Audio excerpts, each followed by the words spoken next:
Hello everyone watching this video. These are some vocabs along with their meanings. Pause the video and note down these words to keep them safe. Now in next few minutes I'll be discussing an article consisting of these words.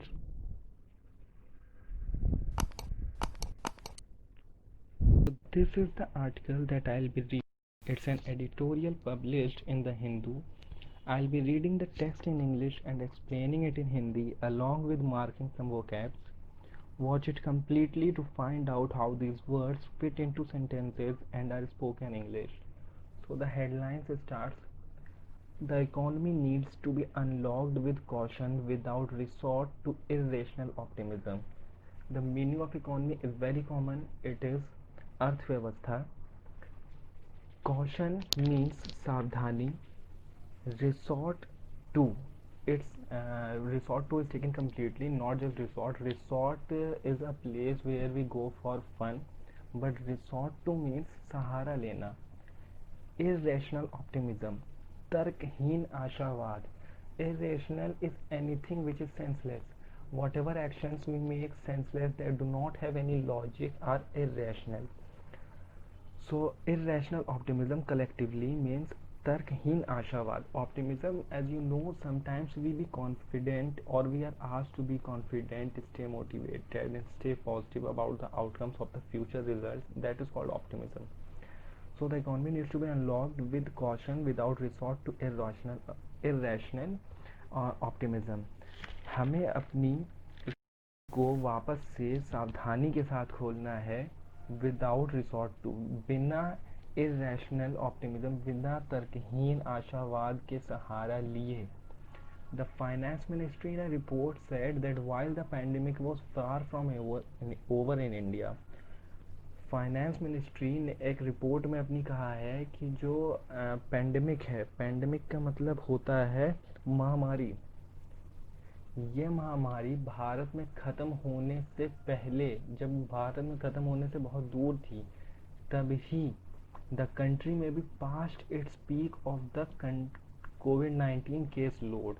Past in peak जो है एक phrase है. Past its peak का मतलब होता है एक बुरे समय के जो चरम सीमा होती है, जो उसका मैक्स होता है, maximum strength of the bad time, उसको जब हम लोग पीछे छोड़ देते हैं तो उसको कहा जाता है पास्ट इट्स पीक. तो कोविड-19 केस लोड्स जो हैं, ये इसका जो पीक था उसको हम लोग ने पीछे छोड़ दिया. ये एक ख़राब समय था, इसके पीक को हमने पीछे छोड़ दिया है. It premised this on a declining case. Premised का मतलब होता है आधार. It premised this on a declining caseload from September 17 to 30, while the daily positive cases dipped from 90,000 to 83,000 a day. A day मतलब एक दिन में, एक दिन में, हर दिन इस तरीके से कम होते रहे. तो इस बात का जो फाइनेंस मिनिस्ट्री ने कहा है, इसका आधार उन्होंने लिया है ये कोविड-19 के 17 से 30 सितंबर में जो केसेस डिक्लाइन हुए हैं उनको देखते हुए. तो इस सेंटेंस में दो मीनिंग्स हमको मिलती हैं, डिक्लाइनिंग एंड डिप्ड और प्रीमाइज्ड. प्रीमाइज्ड मतलब कोई बात का आधार, जिस आधार पे आपने कहा है. तो फाइनेंस मिनिस्ट्री ने नीचे वाले वाक्य के आधार पे कहा है. डिक्लाइनिंग मतलब कम होना, गिरना, और डिप्ड का भी मतलब होता है गिरावट. All these words will be marked and I'll note down at the end, or you might have seen at the beginning of the video. Okay, this along with an increase in testing had led to a falling test positivity, and so was a sign that India ought to be further freeing up its economy. Testing बढ़ने के साथ ही जो test positive reports आ रही थी वो कम होते जा रही थी, और ये एक संकेत था. It was a sign that India ought to be further freeing up its economy. India की इकोनॉमी को फ्री करना चाहिए हमें, फर्दर फ्री. ये एक इशारा था, साइन. ये एक इशारा था कि, या संकेत था कि इंडिया को अपनी इकोनॉमी को आगे फ्री करना चाहिए. फर्दर माने आगे, ऑट माने चाहिए. The pandemic being past its peak in India is irrational optimism.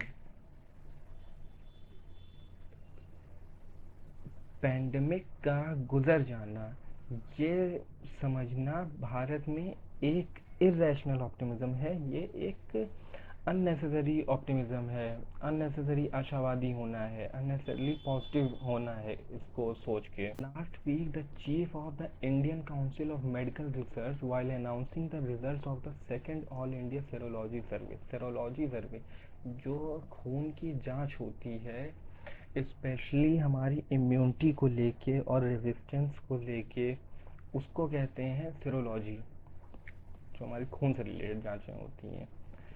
तो जो मुखिया जो हैं Indian Council of Medical Research, वो जब अपने report second all India serology survey, जब उन्होंने इस सेरोलॉजी सर्वे का रिजल्ट अनाउंस करते टाइम बताया कि केवल 7% of Indians, only 7% of Indians had been exposed to the virus, केवल 7% इन जो भारतीय थे वो इसके वायरस के संपर्क में आए। The health minister to referencing the same survey said that India was far from any sort of herd immunity. तो हेल्थ मिनिस्टर ने भी इसी सर्वे को रिफ़र करते हुए बताया है कि इंडिया जो है वो किसी भी प्रकार की हर्ड इम्यूनिटी से काफ़ी दूर था। हर्ड मतलब होता है एक समूह, इम्यूनिटी मतलब होता है प्रतिरोधकता। तो एक समूह का जो प्रतिरोधकता होती है वो उससे काफ़ी। The decline from 90,000 cases a day to around 75,000 for over a fortnight is certainly welcome but can be deceptive. So we take two words from here, fortnight and deceptive. Deceptive का मतलब होता है कपटी, कुछ भ्रम करने वाला।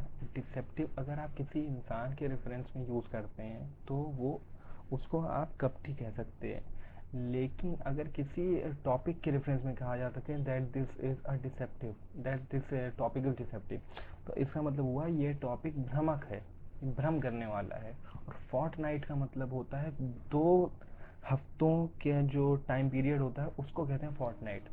तो the decline from 90,000 cases a day to 75,000 for over a fortnight is certainly welcome but can be deceptive. Welcome मतलब इसका हम स्वागत करते हैं, इस पर हम खुश होते हैं कि ये केसेस 90,000 से 75,000 आ गए हैं 2 हफ्ते के समय में, लेकिन ये भ्रामक है। In the United States, daily cases steadily plummeted. Steadily का मतलब होता है एक कांस्टेंट पेस के साथ। स्टेडली का मतलब हुआ निरंतर, कॉन्स्टेंटली, निरंतर।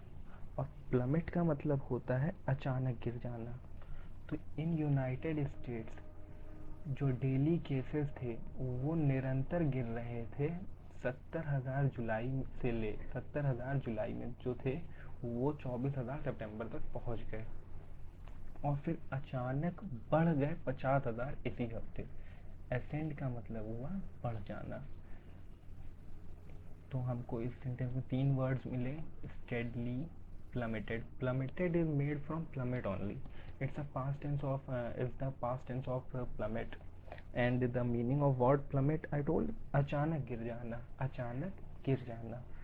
Steadily something that happens constantly, और वी कैन से निरंतर, निरंतर गिरावट डेली केसेस की यूनाइटेड स्टेट्स में हो रही थी जो कि 70,000 जुलाई में थी से लेके 24,000 सितंबर में पहुंच गई और फिर इस हफ्ते बढ़ गई। तो एसेंड अगेन, एसेंड मतलब होता है बढ़ जाना। क्या होता है? बढ़ जाना। और 50,000 हो गई। India's test positivity is declining but not substantially. So the word we get from here is substantially. Okay, substantially means काफ़ी हद तक. It also means stating something very firm with firm knowledge. Sometimes we say मजबूती से in Hindi,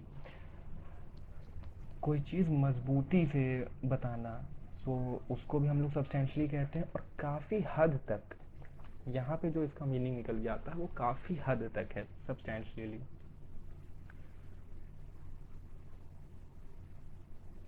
India में जो इसके reports positive हो रहे हैं वो पॉजिटिव होने के जो रेट है वो कम हो रहा है, is declining but not substantially. ये काफ़ी हद तक कम नहीं हो रहे हैं, थोड़ा।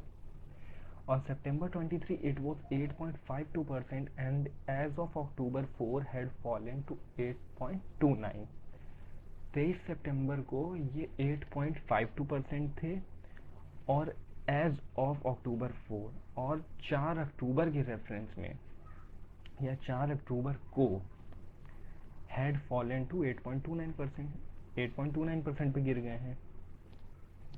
An improvement but not close to the World Health Organization suggested safety barrier of less than 5%। Improvement मतलब होता है बेहतरी।